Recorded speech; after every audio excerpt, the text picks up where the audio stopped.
Hello everyone, this is C S Saurabh Das. तो आज मैं आप लोगों के लिए एक नया टॉपिक को लेके आया हूँ। वो क्या है? Cash related transactions. जितना भी कैश डीलिंग्स होता है, relating to that, what are the aspect we need to know. क्योंकि बहुत सारे लोग कैश डीलिंग्स तो करते हैं, कैश रिसीव तो करते हैं, लेकिन उसके पीछे क्या कॉन्सिक्वेंसेस हो सकता है ये उन लोगों को पता नहीं होता है। तो ऐसा ही कुछ हम लोग अभी डिस्कस करने जा रहे हैं। देखिए, अगर हम इनकम टैक्स की बात करें, if I talk about Income Tax Act, there is a section 40A subsection 3 where it is clearly mentioned where any cash payment is being made and that amount exceeds rupees 10,000, that then that payment would be disallowed under that section. But there are few exceptions under Rule 6DD जहाँ पे आप लोग 10,000 के ऊपर cash payment कर सकते हैं। कुछ एक्सेप्शंस का एक लिस्ट भी दिया गया है वहाँ पे। चलिए, ये तो हो गया बिजनेस को लेके। अभी बात करते हैं सभी इंडिविजुअल्स के लिए या फिर किसी पार्टनरशिप फर्म हो गया, company at a large. Let's talk about the people at a large. एक नया सेक्शन है, सेक्शन 194 एन। Section 194 N. तो यहाँ पे क्या है? यहाँ पे बोला गया है कि deduction of TDS at the rate of 2% were withdrawn from the bank, whether it is a private bank or whether it is a public sector bank. If the amount of withdrawal exceeds rupees 1 crore, अगर 1 करोड़ से ज्यादा का आप withdrawal करते हैं, then in that case TDS काटा जाएगा at the rate of 2%। ठीक है? तो क्वेश्चन अराइजेस कि 1 करोड़ से ज्यादा जो हम लोग विड्रॉ करेंगे, तो ये क्या मतलब सेपरेट बैंक के ऊपर एप्लीकेबल होगा, जैसे टोटल एग्रीगेट बैंक से मैं जितना डिपोजिट विड्रॉ कर रहा हूँ उसके ऊपर एप्लीकेबल होगा? देखिए, ये सेपरेटली एप्लीकेबल होगा। सेपरेट बैंक, हर एक बैंक में मेरे अगर अकाउंट हो, अगर किसी पर्टिकुलर बैंक से मैं कुछ विड्रॉ करता हूँ, अगर वो 1 करोड़ से ऊपर हो गया, तब जाके टीडीएस चार्ज होगा at the rate of 2%।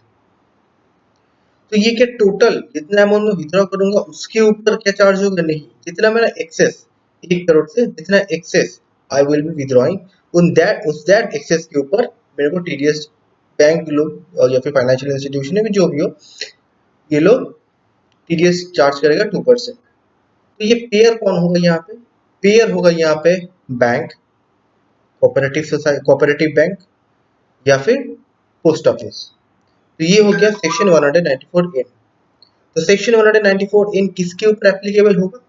Individuals के ऊपर, हाफ के ऊपर, पार्टनरशिप फर्म्स के ऊपर, कंपनीज के ऊपर, AOP and BOP, association of persons और बॉडी ऑफ इंडिविजुअल्स के ऊपर ये एप्लीकेबल हो जाएगा। कब होगा? अगर 1 करोड़ से ज्यादा का मैंने विड्रॉल किया और ये जो 1 करोड़ के ऊपर का विड्रॉल होगा ना, ये क्या है, सेपरेट बैंक वाइज देखा जाएगा, एग्रीगेट हम लोग नहीं करेंगे। अगर किसी पर्टिकुलर बैंक अकाउंट से मैं 1 करोड़ से ज्यादा को विड्रॉल करता हूँ, जितना मैंने एक्सेस में 1 करोड़ से ज्यादा का एक्सेस में विड्रॉ किया उसके ऊपर लग जाएगा TDS at the rate of 2%।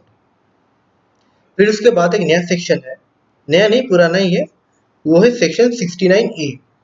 69A talks about unexplained cash और मनी और बुलियन और से jewellery held in the possession of SSC.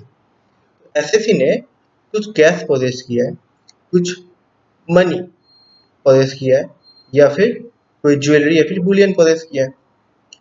अब the main thing is that the SSC has not shown those assets in its books of account। तो in that case क्या होगा? इन that case जितना मेरा unexplained है, जितना मैं बुक्स ऑफ अकाउंट में शो नहीं किया हूँ, would be deemed to be my income and accordingly taxability arise होगा। सिमिलरली वैसा एक सेक्शन है, ये पहले था सेक्शन 269 एसएस, 269 टी, और अभी कुछ सालों बाद 2 साल पहले एक नया सेक्शन आया था 269 ST. Section 269 ST talks about that any person who receives an amount equal to or greater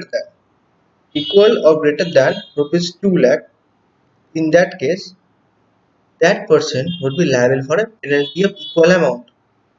तो सिंपली हम लोग समझते ये है क्या? देखिए, बहुत सारे कैश ट्रांजैक्शंस होते हैं। अभी गवर्नमेंट को क्या करना है, गवर्नमेंट ये चाह रहा है कि ये जो ब्लैक मनी है ना, ब्लैक मनी के ऊपर कुछ कर्व लगाया जाए, कुछ बैन लगाया जाए, ठीक है, करप्शन को मिटाया जाए।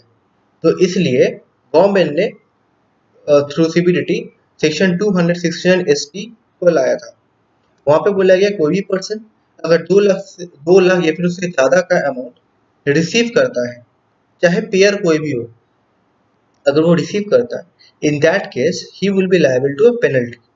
पेनल्टी कितना होगा, section penalty of equal amount. अगर 3 लाख विद्रॉ, अगर 3 लाख वो रिसीव कर रहा है तो 3 लाख हो जाएगा उसका penalty amount under section 271 DA। तो ये क्या सभी के लिए एप्लीकेबल होगा?